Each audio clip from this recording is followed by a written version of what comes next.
Anda masih bersama kami di Realita. Pemirsa, seorang bocah mempergoki aksi pencurian sepeda motor di rumahnya di Lombok Timur, Nusa Tenggara Barat. Karena tidak berhasil menghentikan aksi pencurian, sang bocah mengadu kepada ayahnya yang merupakan anggota polisi aktif. Tidak berselang lama, dua kawanan maling tersebut berhasil ditangkap.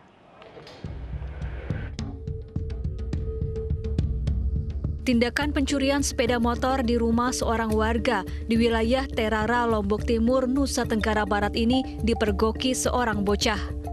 Meski berusaha mengejar dan berteriak, pelaku berhasil kabur. Peristiwa pencurian ini dilaporkan kepada ayahnya yang merupakan anggota polisi aktif. Tidak berselang lama, salah seorang maling motor ini berhasil ditangkap di rumahnya di kawasan Jerowaru. Sebelumnya, polisi lebih dulu menangkap teman pelaku. Polisi juga menyita satu unit sepeda motor yang digunakan kedua pelaku mencari target pencurian. Bisa mengamankan salah satu pelaku tindak pidana dengan pemberatan, yang mana sebagai korban itu adalah anggota TNI Polri yang aktif. Untuk identitas pelaku yang kami amankan itu inisialnya JW, usianya 19 tahun, asal dari Jerowaru, Lombok Timur. Polisi masih mengembangkan kasus ini untuk mencari penadah barang curian karena motor korban belum ditemukan.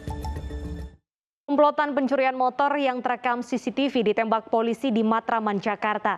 Dari 4 pelaku, seorang diantaranya diduga oknum tentara desersi.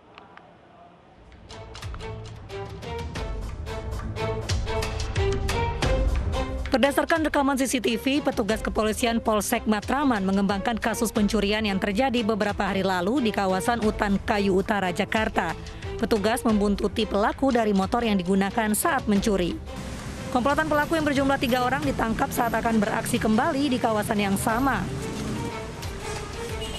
Salah seorang pelaku yang mencoba melawan dengan senjata tajam ditembak polisi. Polisi juga menangkap seorang oknum tentara desersi yang menjadi otak pencurian. Pelaku 4 orang, sementara masih kita dalami, dia oknum atau apa, jadi kita takut salah menyampaikan, nanti biar jelas kita sampaikan lagi ke rekan-rekan. Pelaku dan barang bukti motor serta senjata tajam dibawa ke kantor Polsek Matraman. Aksi seorang jambret ponsel yang nekat beraksi di rumah warga dengan senjata tajam viral di media sosial. Pelaku akhirnya ditangkap saat akan menjual barang rampasannya di pinggir jalan Ramija Ria Cudu, Palembang, Sumatera Selatan.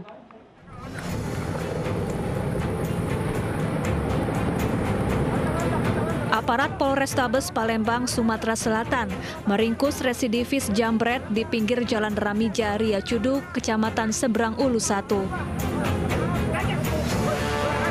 Penangkapan dilakukan saat pelaku hendak menjual ponsel hasil rampasannya.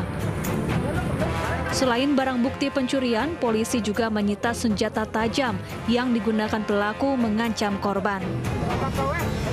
Alhamdulillah, pelaku utamanya kita sudah amankan, inisialnya S. Hari ini dan kita lakukan pengembangan, mudah-mudahan temannya yang si pengendara motor, istilahnya yang jadi pengemudinya, kita bisa amankan juga. Sebelumnya, pelaku menjambret ponsel seorang pedagang di kawasan Kalidoni. Pelaku merampas saat korban duduk di teras rumahnya dan mengancam dengan senjata tajam. Pelaku berhasil kabur dengan temannya yang menunggu di pinggir jalan dengan sepeda motor. Membuat aduan palsu dan merekayasa peristiwa begal yang menimpanya hingga viral, seorang mahasiswi ditangkap anggota Polsek Tamalan Rea, Makassar, Sulawesi Selatan. Pelaku ternyata menghabiskan uang DP rumah kakaknya 20 juta rupiah untuk foya-foya. Pemirsa, informasi ini sekaligus menutup program Realita hari ini. Saya Bernadetta Ginting, pamit undur diri. Terima kasih dan sampai jumpa.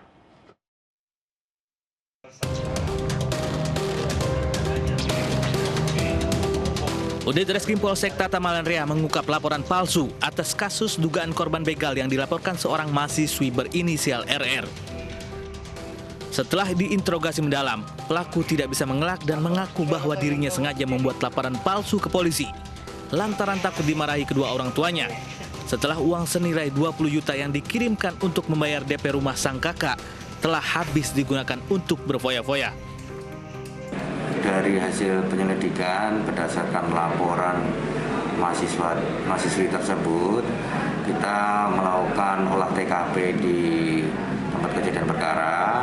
Kita cocokkan dengan CCTV dengan keterangan mahasiswi tersebut. Ternyata ada ketidaksinkronan dan akhirnya pengakuan dari pihak mahasiswi tersebut, ini uang yang rencananya dipakai untuk DP rumah kakaknya ternyata diambil untuk kegiatan dia sehari-harinya. Usai menjalani pemeriksaan, pelaku yang merupakan mahasiswi di salah satu universitas negeri di Kota Makassar meminta maaf terhadap aparat kepolisian dan masyarakat Kota Makassar. Alasan saya membuat laporan, mohon maaf yang sebesar-besarnya kepada masyarakat dan instansi Polri yang terkhususnya Polsek Tamalan Raya atas laporan hoaks yang saya buat. Guna proses hukum lebih lanjut, pelaku dikenakan wajib lapor di Polsek Tamalan Raya, Kota Makassar.